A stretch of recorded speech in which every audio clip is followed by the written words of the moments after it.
법무부가 검찰의 직접 수사 부서를 대폭 줄이는 직제 개편안을 마련한 것으로 알려졌습니다. 검사장급 이상 고위 간부 인사에 이어 검찰 중간 간부도 교체하기 위한 사전 작업이라는 분석이 나오고 있습니다. 취재기자 연결돼 있습니다. 전준영 기자.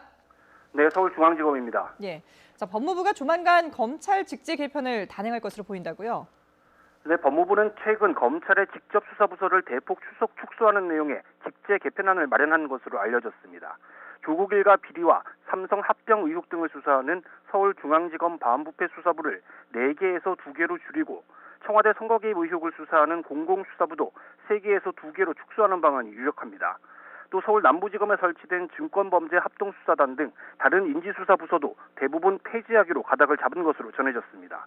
이 같은 직제 개편은 차장 부장검사급 중간 간부 인사를 위한 사전 작업의 성격이 강한 것으로 보입니다.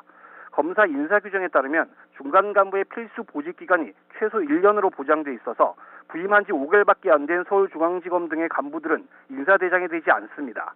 하지만 직제 개편이나 징계 처분 등이 이뤄졌을 때는 예외로 규정돼 있어서 보직을 변경할 수 있는 근거가 마련되는 셈입니다.